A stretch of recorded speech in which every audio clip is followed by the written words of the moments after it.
आज से सैकड़ों बरस पहले अरब के एक कबीले में हातिम नामी शख्स पैदा हुआ। वो इतना सखी था कि इसकी सकाफत के किस्से दुनिया भर में मशहूर हुए।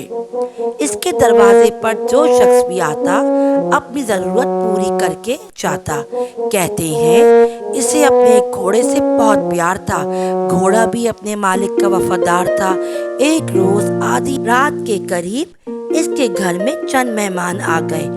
इत्तेफाक की बात कि इस वक्त घर में खाने को कुछ ना था और इतनी रात हो चुकी थी। हातिम ताई ने अपना पसंदीदा घोड़ा ज़िबा करके मेहमानों की दावत कर डाली और मेहमान नवाजी की लाज रख ली। एक मर्तबा इसने अरब के सरदारों की दावत की। इस रोज़ 40 ऊँट ज़िबा किए गए। दावत खत्म हुई।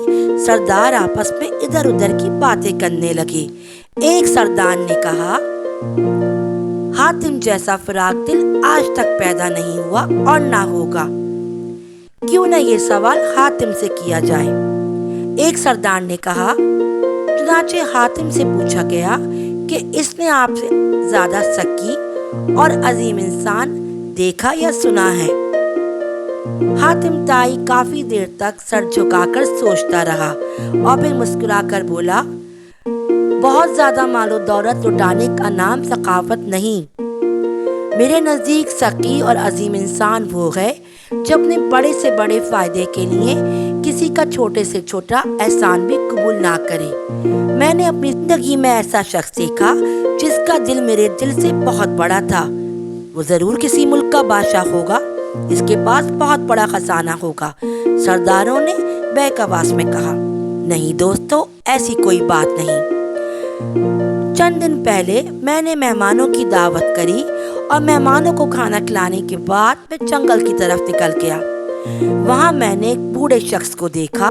इसने अपने सर पे लकड़ियों का एक भारी गट्टर उठा रखा था जिसके बोझ से इसकी कमर झुकी जा रही थी। इसके फटे पुराने कपड़े पसीने में भीगे हुए थे।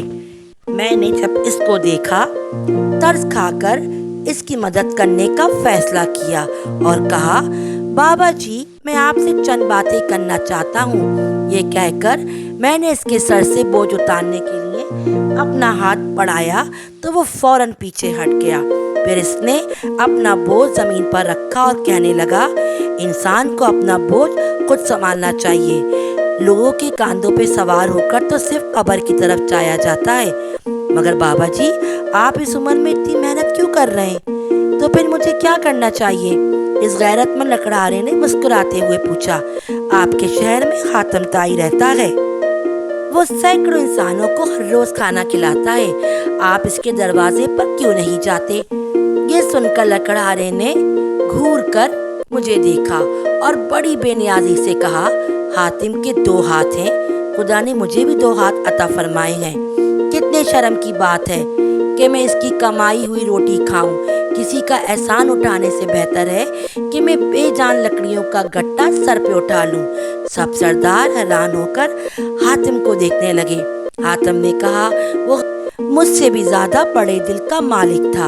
प्यारे बच्चों, दोस्तों, दूसरों पर निसार करने के बजाय हमें अपने हाथ से रिस्क कमाना बाइस इज्जत है, क्योंकि अल्लाह ने मेहनत में बरकत रखी है। अल्लाह ने हर एक को रिस्क देने का वादा किया है, बस हमें तलाश करना है।